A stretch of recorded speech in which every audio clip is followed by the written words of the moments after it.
Good evening. Good evening, Democrats. Good evening. You look good.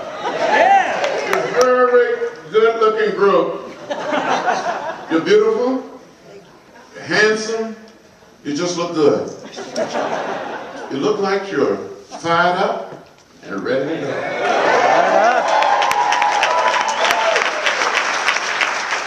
Cindy, thank you for all your great and good work. To all of the honorable elected officials, to all of those of you who have been honored tonight, thank you. Thank you for your service. Thank you for hanging in there and for keeping the faith. I want to thank my friend, my sister, your congressperson, who is the best. Who is the best? You may not realize it, but this young woman, Diana DeGette, is the best. She worked hard every single day on behalf of the people of this district and on behalf of the people of our great country. We need her leadership. We need her dedication and her vision now more than ever before. It is good to be here. I want to thank this city and this state for all that you've done. You had a great convention here 4 years ago. You really did. I fell in love with Denver. I walked the street and I had an opportunity to speak in the stadium on the last night, and to come back here and be with the Democrats of Denver. You put on a good show, really you did last week, and you're going to put on another great show, because you're going to turn out and get other people to turn out and get people to vote like we never ever voted before. You must do it. Diana, again, I want to thank you for your kind words of introduction. The only thing I will say, I'm afraid that your kind words of introduction might be a little longer than what I have to say tonight. You've been very, very patient. Wonderful meal. Now, we did have a little chicken, right? Now, let's get started here. Now, I didn't grow up in a big city like Denver. I didn't grow up in a big city like Boulder, Colorado Springs. I didn't grow up in a big city like Washington, or New York, or Atlanta, or Detroit, or Philadelphia. I grew up on a farm in rural Alabama. My father was a sharecropper, a tenant farmer. But back in 1944, when I was 4 years old, and I do remember when I was 4. How many of you remember when you were 4? Now, what happened to the rest of us? But back in 1944, when I was only 4 years old, my father had saved $300, and with the $300, he bought 110 acres of land.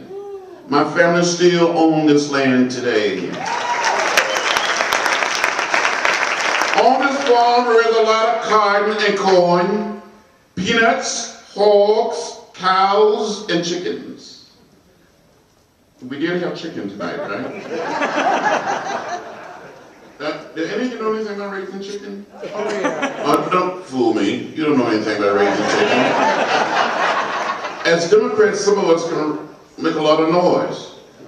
Some of us have a lot of drama. But you don't know anything about raising chicken. But let me tell you what I had to do as a little boy growing up in rural Alabama during the 40s and the 50s.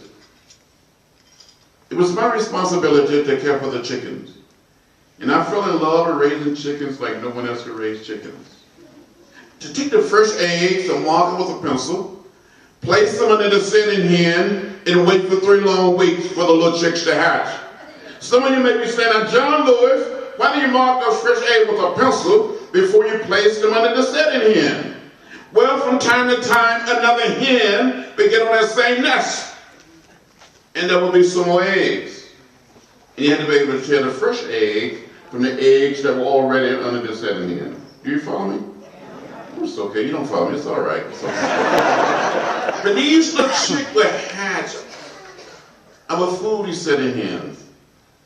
I would take these little chicks and give them to another hen. I'll put them in a box with a lantern. Raise those little chicks on their own. Get some more fresh eggs, mark them with a pencil. Place them under the setting hen. I kept on fooling and cheating on these setting hens.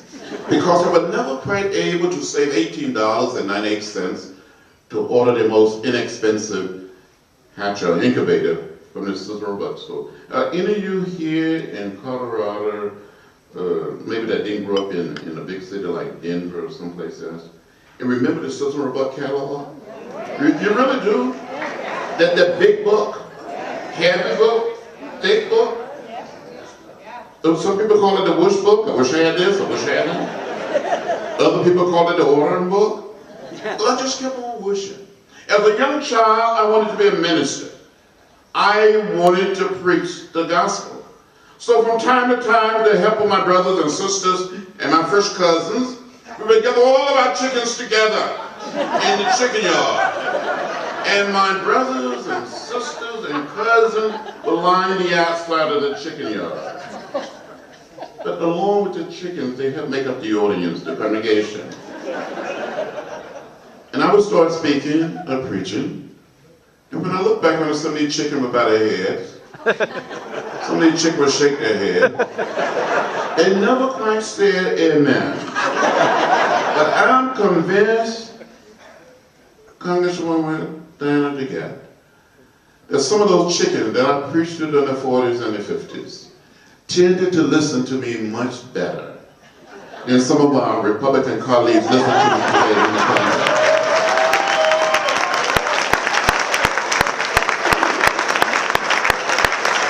As a matter of fact, some little chicken were just a little more productive. At least they produce eggs. But that's enough of that story.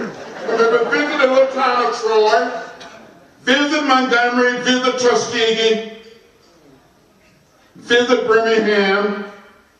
I saw those signs that said white men, colored men, white women, colored women, white waiting, colored waiting. I would come home and ask my mother, my father, my grandparents, my great-grandparents, why? Why? They would say, that's the way it is. Don't get in the way, don't get in trouble. But one day in 1955, at the age of 15, I heard about Rosa Parks. I heard the words of Martin Luther King Jr. on our radio.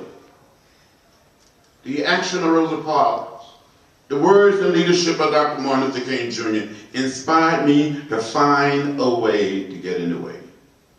And I started getting in trouble. I got in trouble, good trouble, necessary trouble. It's time for the Democratic Party, not just here in this city, in this state, but all across America, that we must get in the way, get in trouble, good trouble, necessary trouble, and win this election. We must do it.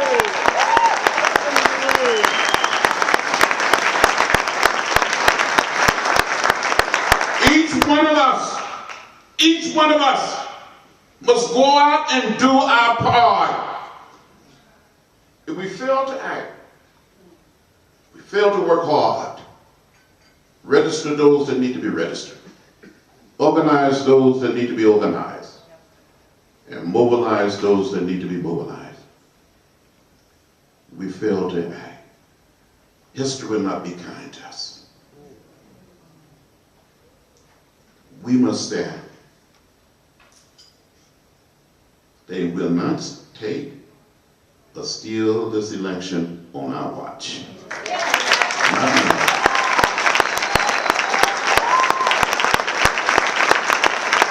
There is a deliberate, systematic attempt all across America to steal this election before it even takes place. We must not let that happen. Too many people suffered, bled, jailed, and some died. The only thing I did, I gave a little blood. We all can give a little time. Yes. So I plead with you tonight. Go the extra mile. You're right. Denver, Colorado, America. You can do it. Let's do it.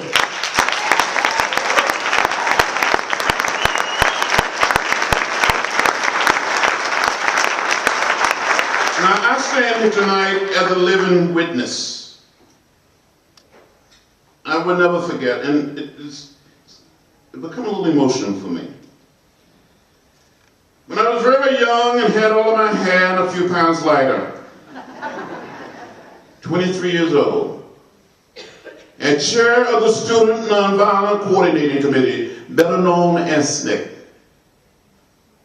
In the early summer of 1963, President John Fisher Kennedy invited a group of us to meet with him in the Oval Office of the White House.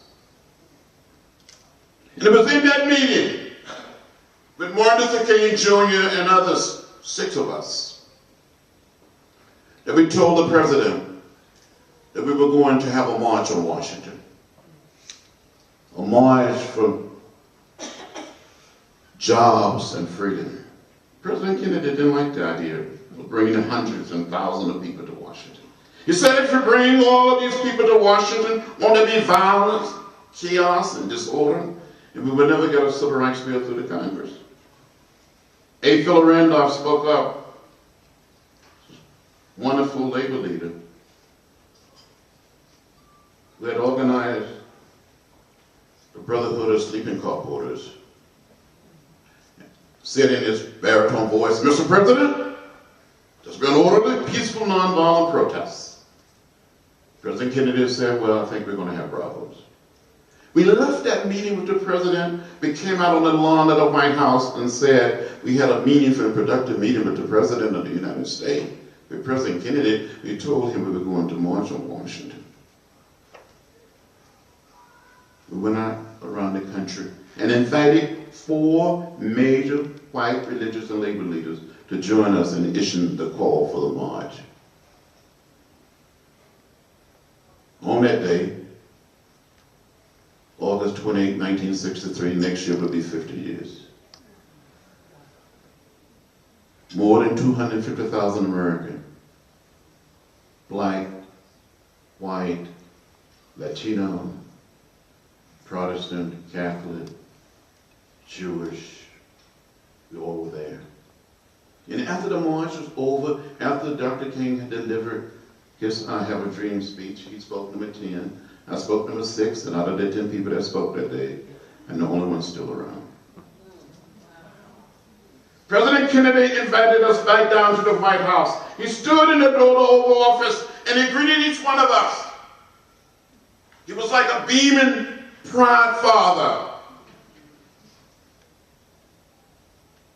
He shook our hands. He said, you did a good job, you did a good job. And when he got to Dr. King, he said, and you had a dream. That was my last time seeing President Kennedy.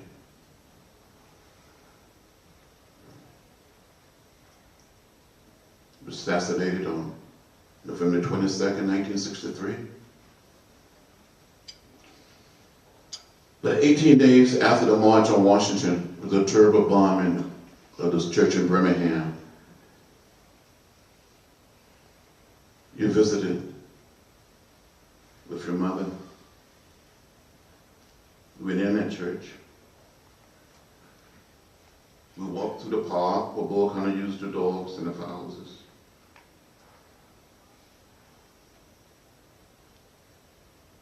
As we left Washington, there was so much hope. Great sense of optimism. But all across the American South, people of color could not register to vote simply because of the color of their skin. Back in 1963, 64, 65, the state of Mississippi had a black voting age population of more than 450,000, and only about 16,000 were registered to vote. There was one county in Alabama between Selma and Montgomery, the county called Lowndes County. We rode through the county. More than 80% African American. There was not a single registered African American voter in the county. On one occasion, a man was asked to cut the number of bubbles in a bar of soap. Another occasion, a man was asked to count the number of jelly beans in a jar. People had to pay a poll tax, pass a so-called literacy test. People stood in unmovable line.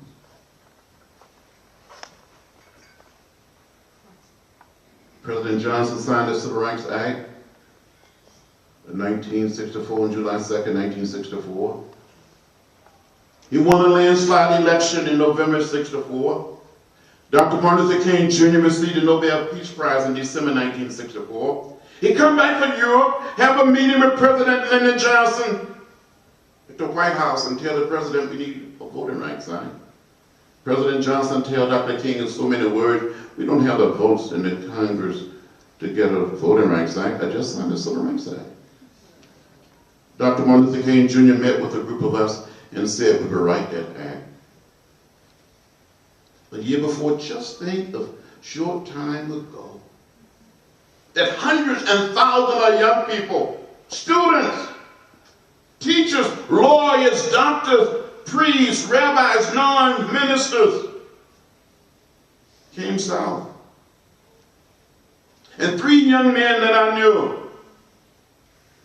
Andy Goodman, Micah Sherman, and James Shaney, 2 whites and 1 African American, went out to investigate the burning of an African American church to be used for a voter registration workshop. These 3 young men, detained by the sheriff, arrested, taken to jail. Later that same night of June 21st, 1964, they were taken from jail, turned over to the Klan. They were beaten, shot, and killed. Not in Vietnam, not in Eastern Europe, not in Central South America.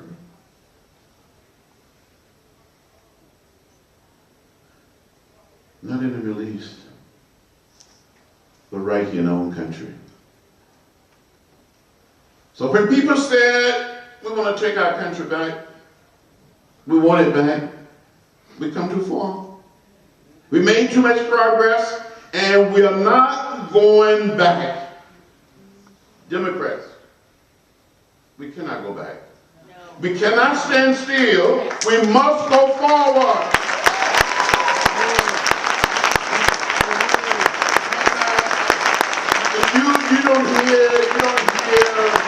You don't hear the Republican candidate saying one word about voter suppression. Complete silence. We have to act. We have to stand up. We have to speak up. Speak out. Get in trouble, good trouble, necessary trouble, and find a way to get in the way. So I said to you tonight, be not afraid. Be of good courage. We can do it. Another generation did it.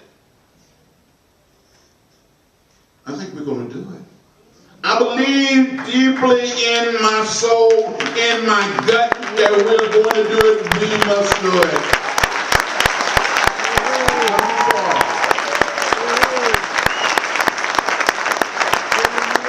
I'm finished in a moment. I just want to tell you a little story. Now in Selma, Alabama, you heard the good pastor speak about it. Only 2.1% of people of voting age were registered to vote. You can only attempt to register on the first and third Mondays of each month. And the only place you could attempt to register was the county courthouse.